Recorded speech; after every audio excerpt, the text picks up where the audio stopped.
ସାଙ୍ଗମାନେ good evening. ମୁଁ ଏଠି ମୋର ସବୁ କାମ ସାରିକି ବାହାରି ପଡ଼ିଲି, କାହିଁକିନା ମୋ ଦେହ ଭଲ ନାହିଁ। ଡକ୍ଟର କହିଥିଲେ 15 ଦିନ ପରେ ଆଉ ଥରେ ଯାଇକି ଦେଖା କରିବା ପାଇଁ।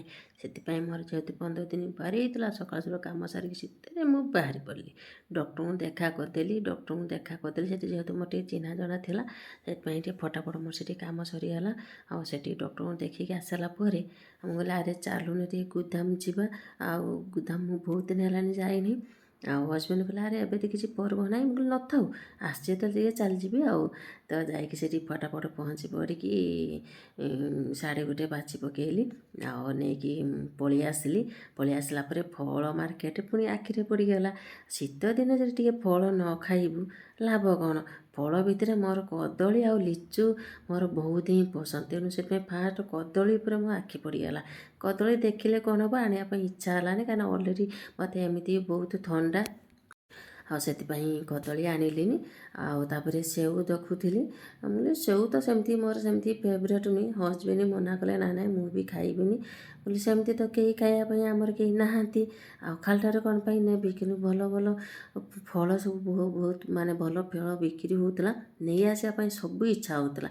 କ'ଣ ଆଣିକି କ'ଣ ଲାଭ, ଖାଇବି ନାହିଁ। ତାପରେ ଡାଳିମ୍ବ କିଛି ଆଖିରେ ପଡ଼ିଗଲା। ଡାଳିମ୍ବ ଦେହ ପାଇଁ ବହୁତ ହିଁ ଭଲ, ସେଥିପାଇଁ ଡାଳିମ୍ବଟା ନେଇ ଆସିଲି। ତାପରେ ପୁଣି ଆଖିରେ ପଡ଼ିଗଲା କ'ଣ, ଗୟାକୁଳି ମଧ୍ୟ କିଛି ନେଇ ଆସିଲି। ତାପରେ ପଡ଼ିଗଲା ଆଖି କମଳା ଉପରେ।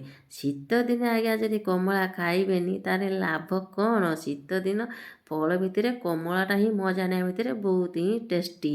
ସେଥିପାଇଁ ମୋ ଆଖିରେ ଭଲ କମଳା ମିଳିଗଲା। କମଳା ମଧ୍ୟ ମୁଁ ନେଇ ଆସିଲି।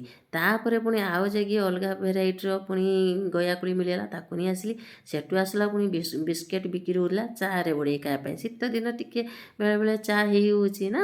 ଆପଣମାନଙ୍କର ବେଳେବେଳେ ଚା ହେଉଛି କି ନାହିଁ, ବିସ୍କୁଟ୍ ଚା ନିହାତି ମୋତେ କମେଣ୍ଟ ମାଧ୍ୟମରେ ଜଣେଇବେ। ଆମର ତ ସବୁଦିନ ହୁଏନି, ବେଳେବେଳେ ଟିକେ ଇଚ୍ଛା ହେଲେ, ଖାସ୍ କରି ଟିକେ ଶୀତ ଦିନ। ସେଥିପାଇଁ ଆଖି ଆଗରେ ଯେତେବେଳେ ବିସ୍କୁଟ୍ ପଡ଼ିଗଲା ନେଇକି ମଧ୍ୟ ପଳେଇ ଆସିଲି।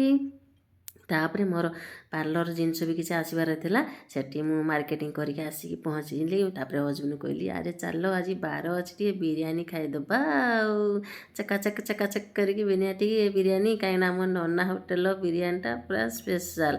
ଯେଉଁମାନେ ବାଲେଶ୍ୱର ନନା ହୋଟେଲର ଖାଇଛନ୍ତି ସମସ୍ତେ ଜାଣିଥିବେ ନନା ହୋଟେଲର ବିରିୟାନୀ ସ୍ପେଶାଲ୍ 1 ନମ୍ବର। ଦେଖନ୍ତୁ ଏଠି ବିରିୟାନୀ ଆମର ଗୋଟେ ପ୍ଲେଟ୍ ମାଗିଥିଲୁ, ଫୁଲ୍ ପ୍ଲେଟ୍ ପୁରା। ଏଠି ଆସିକି ଆମର ବିରିୟାନୀ ରେଡ଼ି। ଆମେ ଏବେ ଖାଇବା ପାଇଁ ଲାଗି ପଡ଼ିବୁ। କେଉଁମାନେ ଖାଇବେ ଜଲ୍ଦି ପଳେଇ ଆସନ୍ତୁ। ଆଜିର ବ୍ଲଗ୍ଟି କେମିତି ଲାଗିଲା ନିହାତି କମେଣ୍ଟ ମାଧ୍ୟମରେ ଜଣେଇବେ। ରହିଲି।